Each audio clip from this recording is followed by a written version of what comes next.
লখিমপুৰ জিলাৰ বিহপুৰীয়াৰ প্ৰাগ নিউজৰ সাংবাদিক হৰেণ বৰালৈ সাহসী সাংবাদিকৰ বঁটা। বৃহস্পতিবাৰে ৰাজ্যৰ কেইবাগৰাকীও সাংবাদিকৰ লগতে বিভিন্ন শিতানৰ ৩৩ গৰাকী ব্যক্তিলৈ সাহসী বঁটা আজি প্ৰদান কৰা হয়।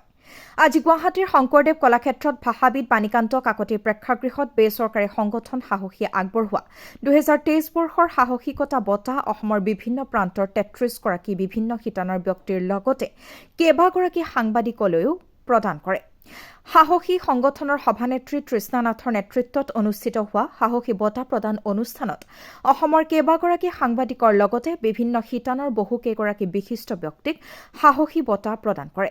ইয়াৰ ভিতৰত লখিমপুৰ জিলাৰ বিহপুৰীয়াৰ প্ৰাগ নিউজ তথা অসম আদিত্য কাকতৰ সাংবাদিক হৰেণ বৰালৈও সাহসী সাংবাদিকতাৰ বঁটা প্ৰদান কৰে। এই বঁটা প্ৰদান কৰে অসম সাহিত্য সভাৰ প্ৰাক্তন উপসভানেত্ৰী তথা অখিল ভাৰতীয় সাহিত্য পৰিষদৰ ৰাজ্যিক সভানেত্ৰী মৃণালিনী দেৱীয়ে।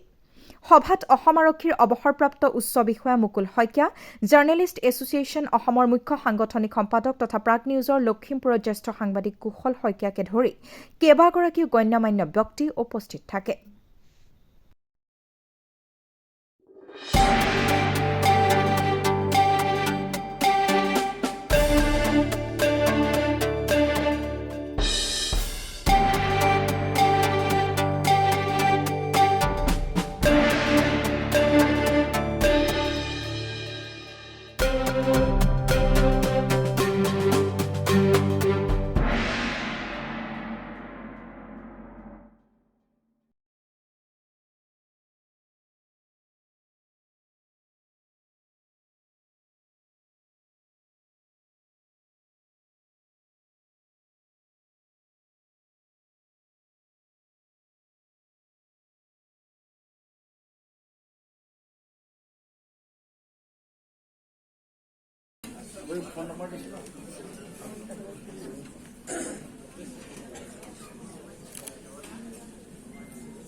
আমাৰ মাজত শ্ৰীযুত হৰেণ বৰা তেখেতে বঁটাটি গ্ৰহণ কৰিছে আৰু মই মঞ্চত আমন্ত্ৰণ জনাইছো শ্ৰীমতী বৰ্ণালী বৰুৱা, অধিবক্তা, যোৰহাট।